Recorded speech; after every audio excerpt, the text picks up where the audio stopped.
right. Good afternoon, everyone. People are the numbers are climbing here. People are getting on, and so I'm going to give a minute to let people get on and get settled. But just wanted to say hello. It's Dan Lannon. It's June 2nd here on Tuesday, and this is our regular weekly update for NuPath. And so as the numbers continue to increase a little bit, I'm just going to give a little time.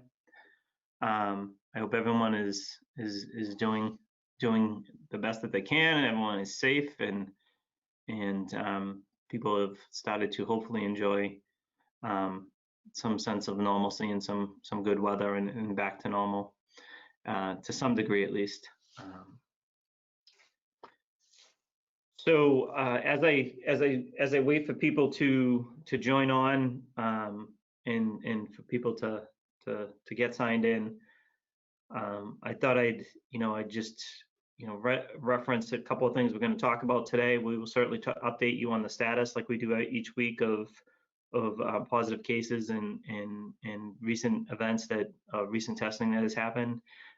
We will also then sort of shift gears a little bit to explaining a little bit what we've heard from our funding sources, DDS and DMA, and Governor, and how we fit into Governor Baker's reopening strategies, and then talk a little bit, go back to more specific NuPath questions that came in and information that people have asked for. So it seems a lot of people's thoughts are all on a similar page, and some questions, whether they're questions or whether they're statements, they're all coming in with the same sort of uncertainty, and hopefully we can talk a little bit about that today, although I don't know if I'll be able to give you any more clarity to that. But I think Dan Harrison on Thursday we'll be able to expand on a little bit more, and we'll get into that. So all right, it's 3:04, so why don't I go ahead and get started. Again, welcome, June 2nd, Dan Lannon, and thank you for joining us. Sharon's going to come in a little bit. We're going to update you sort of as of current state of the NuPath. We currently, right now, we're happy to report that the COVID center has been officially closed. There are we have no positive cases in any of our residential programs, and so we were able to close the COVID center last week as the last person moved out and was given the clearance from the Board of Health. And so so that is great news. That is great news. We continue to have that ready and available if needed, and as we address and move forward into a new strategy, and we may have to pivot a little bit, and so we will keep everyone posted and updated on that. But as of right now, if it was needed, the center is still there and still prepared, and staff have still stepped up and volunteered and been willing to do those assignments. And so again, thank you to all the staff who have not only signed up for that, but who have just continued to fill all the shifts at the residential home, which is now 24/7, and the day staff who have again worked to fill the shifts that the vacancies are needed, and to help us get coverage and secure secure that all the shifts are taken care of and covered. So so with no positive cases right now, that means everyone's back into their homes that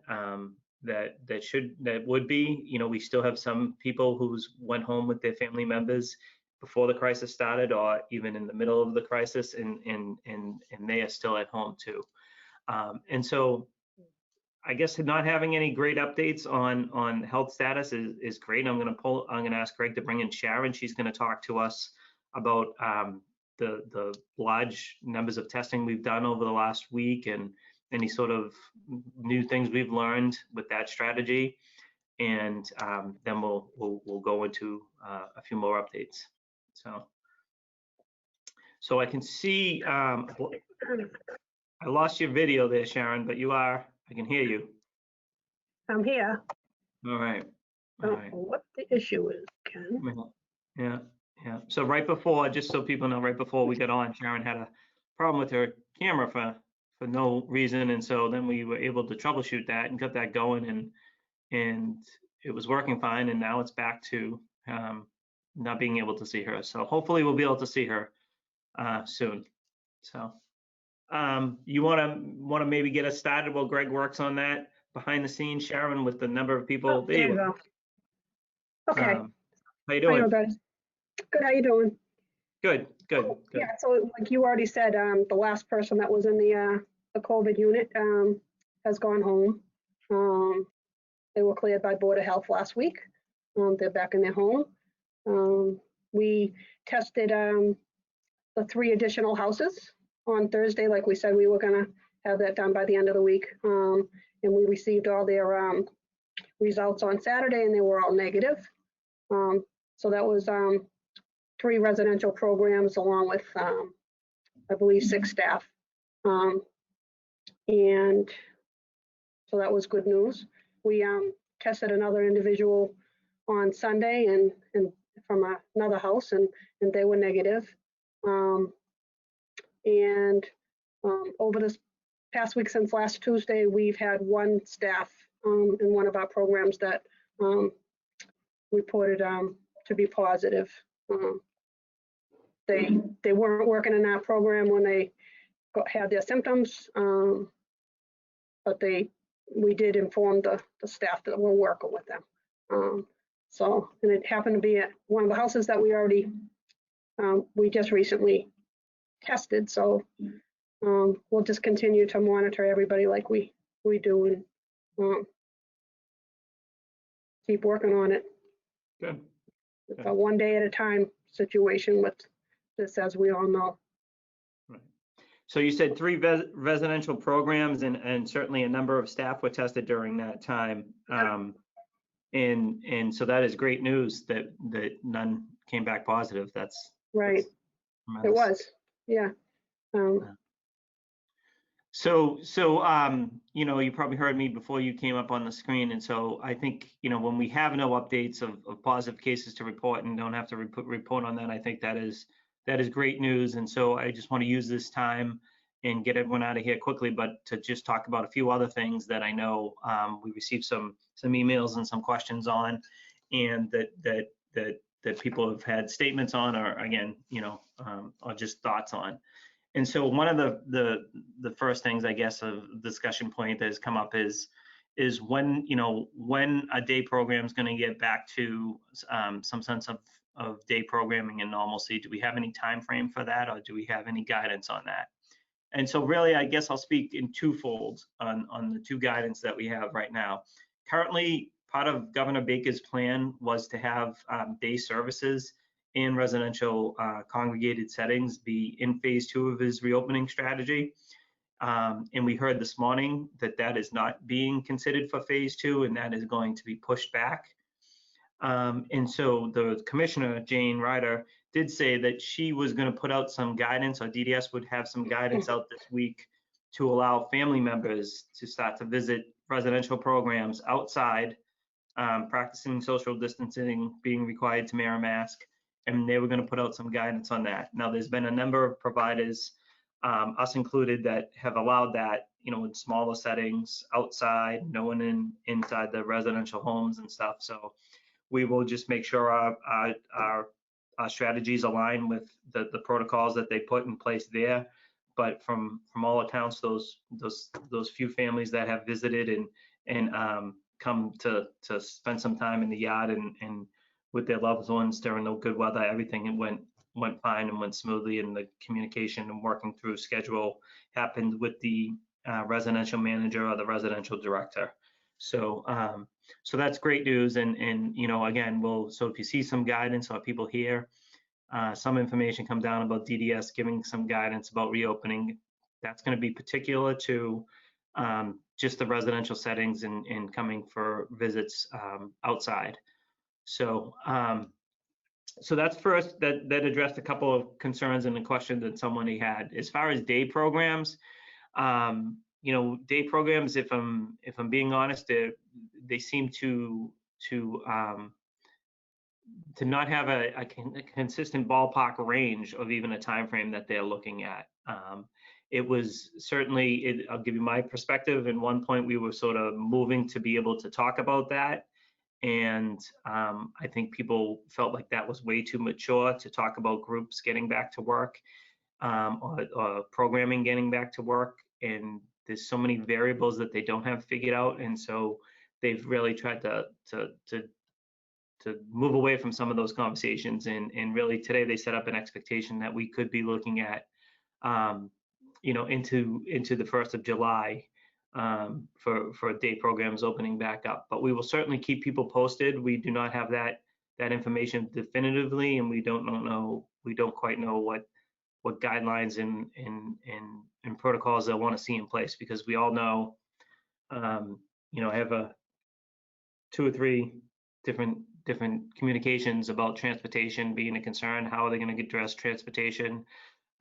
What will be the protocol? We know a lot of those concerns. A lot of agencies like us have, and the state is talking about. And we at NuPath, we do have a small reopening group that we meet weekly with, to just make sure we're staying in line with the current guidance. And we will continue to do that. And when we do really have some concrete data, we will look to try to expand that conversation. We also know that, employers, for the people who work employment, who want our individuals back to work, we have started to open that up and to work with them, and we've communicated that to the department. And so people have gone back to work and back to their jobs, and we are supporting them. And I know in our agency, that's right now, that's not a live number, but I do see week after week there are new time frames being set up for people going back to work. And so I think that's going to be the really first, the low-hanging fruit that people try to do first, is get everyone that works competitively back to work. And we all know that from the governor's plan, and just many different businesses starting to open up at different levels and different percentages. And so we, for our programs and for day service in particular, will really continue to just to make sure we're falling in line with what the guidance is, but also, as I referenced last week, not just to rush into any decision just because we feel like it's just the right thing for us to do personally. We want to make sure it's the right thing for the health and safety of the individuals we're serving. And so then that comes in line with pop-up testing. And so we did receive a question about pop-up testing being available as we go forward, when day programs do open back up, and what will be the frequency of testing for day programs opening back up. And again, we don't know that guidance. Currently, the DDS's pop-up testing locations that they're able to access right now through Fallon Health is contracted through July 1st, and so we are able to utilize that service and that up until July 1st. But after that, we will lose the ability to access that unless that is extended. And DDS will provide us more information on that as it comes forward. I do know that the pop-up test that the individuals took part in, staff took part in last week, and the larger numbers, they're certainly able to handle the capacity at a much greater frequency, and to do testing, more individuals, more staff, and more in one day. And so that's great, and results seem to be coming back in a timely manner. So all of those things are great. Hopefully that will continue to remain an option for us going forward. So Sharon, I don't know if you wanted to say anything on, there was a lot of information there, but those are a couple of the areas that people have reached out about. No, I just, we are aware that we still have that available to us, and should the need arise, or if any staff feel like they wanted to get tested, we are still working through Matt Johnson to schedule. And that's actually, I'm glad you mentioned that. That's great. So right now we have had all of our residential individuals tested, and a number of staff have been tested. If staff still want to get tested right now during this time frame, again, still reach out to Matt Johnson and Sharon, and they can help you schedule that, and we can still get you in that pop-up testing. Keep in mind that we will lose that access, which seems to be around July 1st. And so then that sort of always leads into the second question, which is, what's our plan for testing, Right. individuals in the houses as we go forward right now. And right now, again, there's no data, there's no information out there that tells us that getting them tested, just continuously getting them tested right now,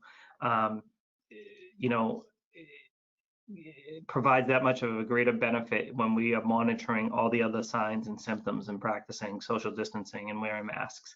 So that's what we'll continue to do. And if someone does have a temperature or show signs, any signs, then we certainly will rush to get them tested right away.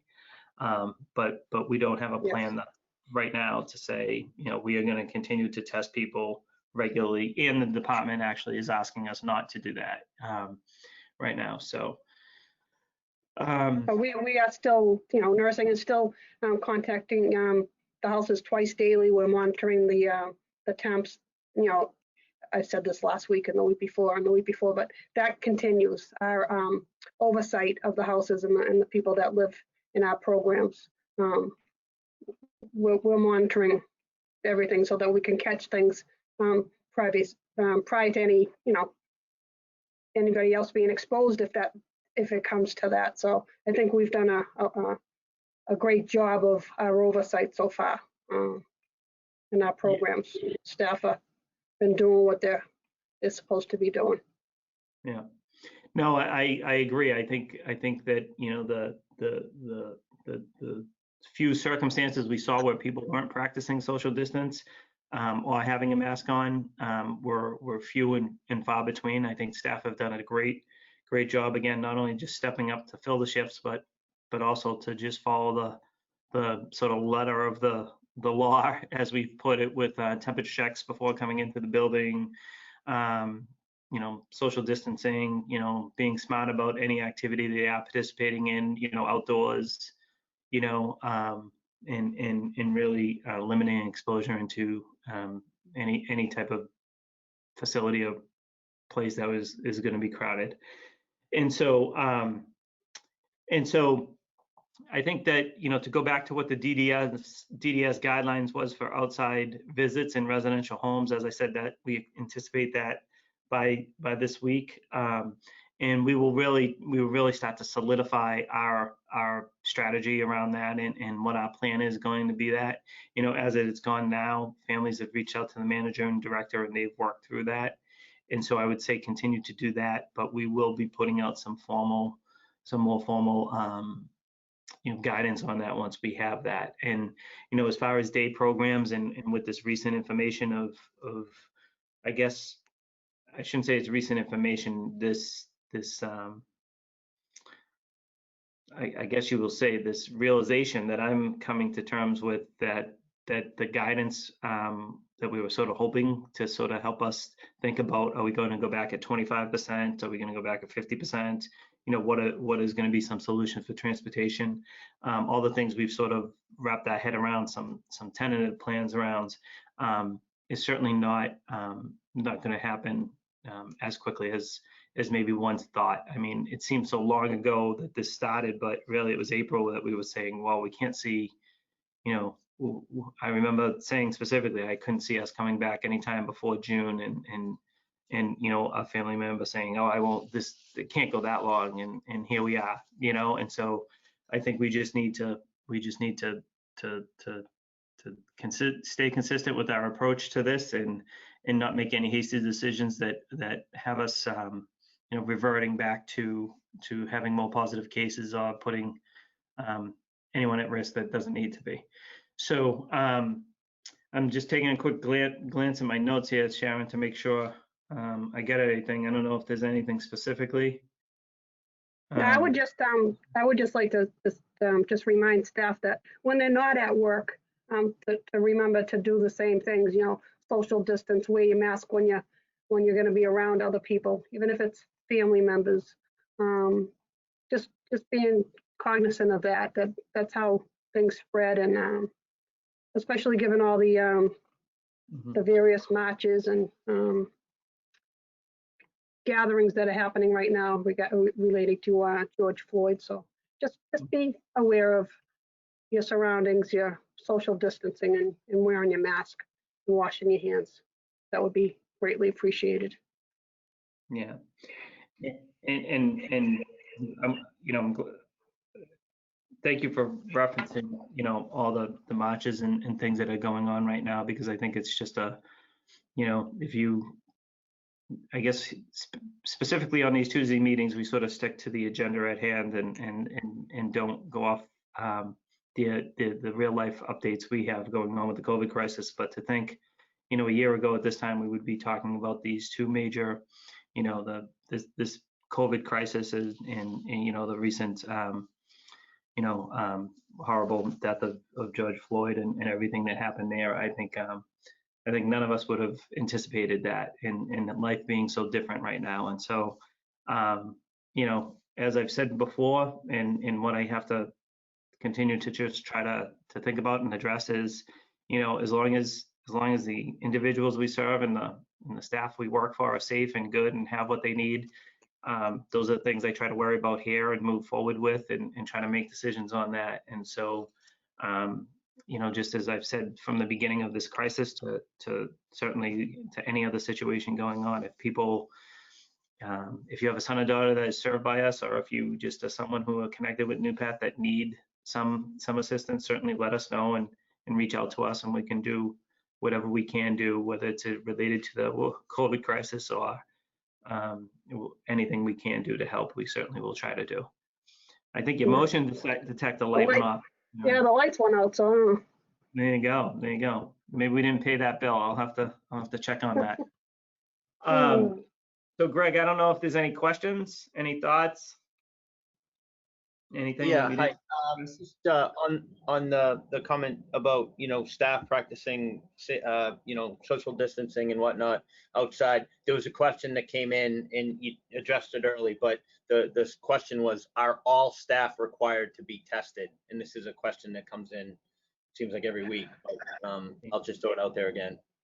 Yeah, no, they're not required to get tested. We strongly suggest it, and we strongly continue to do our monitoring of symptoms, and staff have been really good about that. If they're not feeling well, any a sore throat, a cough, a sneeze, they've been really good about calling in and not working that night, and seeing how that goes. So you can talk, Dan, but I guess I'll just make a more general statement, and this is just a general statement from all the conversations I've been involved in, and that's been the different conversations we've had, Sharon, and larger groups that we've been part of. Any time that someone is tested positive, and we've done sort of the contact tracing, if you will, to say anyone they've been in touch with them or people have been around them get tested. We've done a really good job with that. Staff have been tremendous. Anyone we've recommended that, they've been in touch with someone or been exposed to somebody. They have again communicated with us if they're not feeling well and gone. And if we recommended they've got to get tested, they've gotten tested. And so that has been great. Again, we cannot mandate that somebody be tested, but we can certainly say what our protocol is and make a strong recommendation. And staff have been excellent with that, and we haven't had to really face that issue, which I think others have had to face. I will also say that the same really goes for people wanting to. It seems to come up every week, Greg. So maybe I'll beat you to the punch this week. When can we take a son and daughter home, or when can we take them home for a visit, or up to Maine, or to those locations? Again, our recommendation, and certainly DDS's recommendation, is for that not to happen. We ask that people just come for visits, maybe outside, but that they stay put in the house. But if you do choose to do that, again, which is not our recommendation, then to come back into the program, you will be told by the manager and director that you'll have to go and get a COVID test, and Sharon will help you facilitate setting that up. And that's the way it is set. A COVID test will have to happen. You'd have to take them to be COVID tested. If they were tested negative, we would then meet you at the test location and bring the son or daughter back to the program. And so that's sort of how we're handling that situation. Again, it's only been very small cases that families have had to take a son or daughter home and then just not been able to manage it for the length that this crisis has gone on. And then also just some family members having planned vacations and just wanting to go forward with taking their son or daughter to a New England state on a vacation. So we've made that part of our process, which is you would have to go and get tested. So so I don't know if you have any thoughts on that, Sharon. I just I am willing to help facilitate that. Recommend a rapid testing site like a CVS or AFC urgent care, where you get the results the same day, and then the individual would need to come back to the program that same day.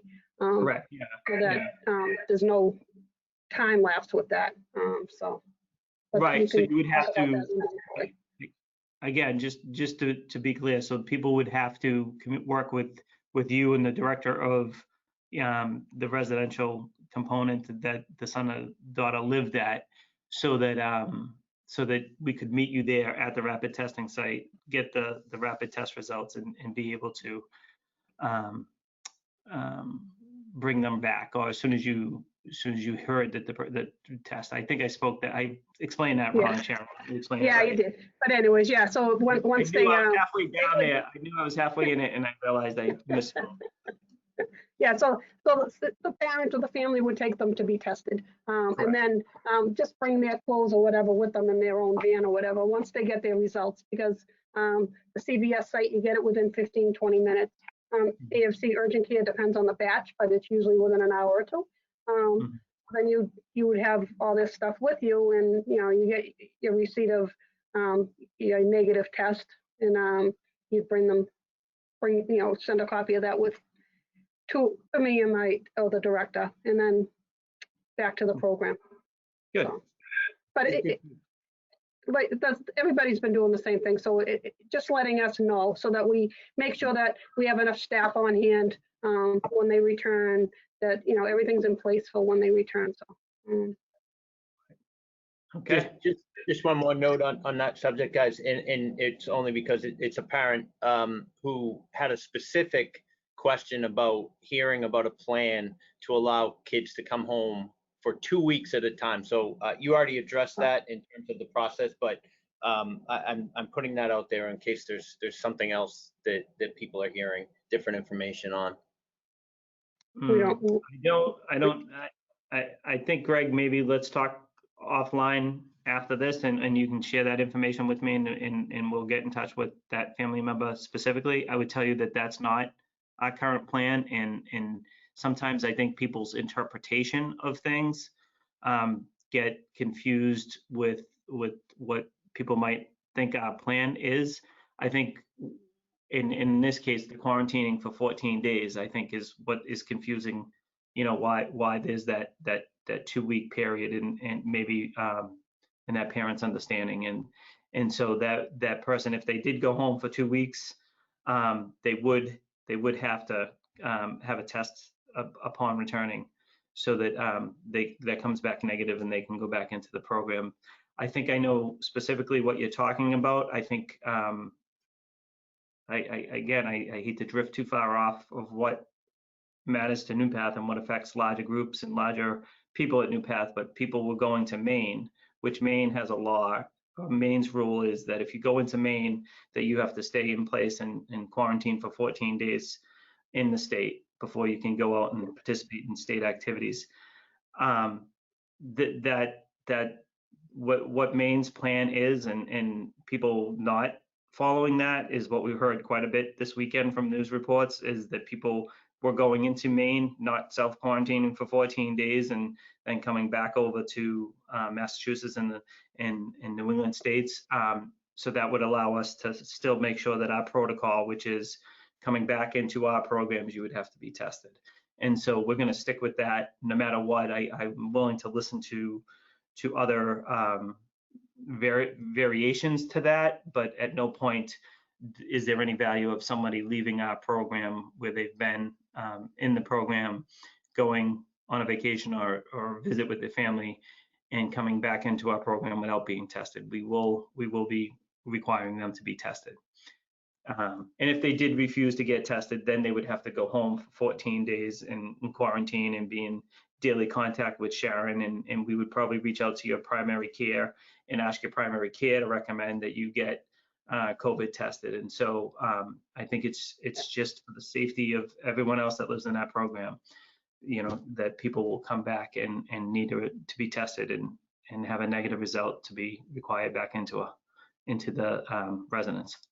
So hopefully that cleared it up. I know it's clear. I know it was clear when I worked through that one particular situation before. And so, and again, I don't like to get in-depth discussions about one particular situation when it doesn't really touch on the hundreds that we're talking about, making sure we're setting up plans and protocols for. So. Any other thoughts, Greg? Anything else? No, we can reach out to this parent. Let's connect after this to answer the specific question. Okay, that sounds great. And no more questions. Yep, no more questions. All right, great. All right, well, thank you everyone for joining. We, it's about 3:35. We're going to wrap up a little bit early. I know we are having some internal discussions about the frequency of how often we will have these meetings. Currently we have the Tuesday, Thursday, and then the Friday Unity Forum, and so we're taking that into account, that there's a lot of time to ask people to designate to these meetings, especially as our numbers hopefully have seen to decrease. But we'll make sure we communicate that to you. And Dan will be back this Thursday. And Sharon, thank you for joining us. Hope everyone is safe. Stay safe, and we'll talk soon. Stay well.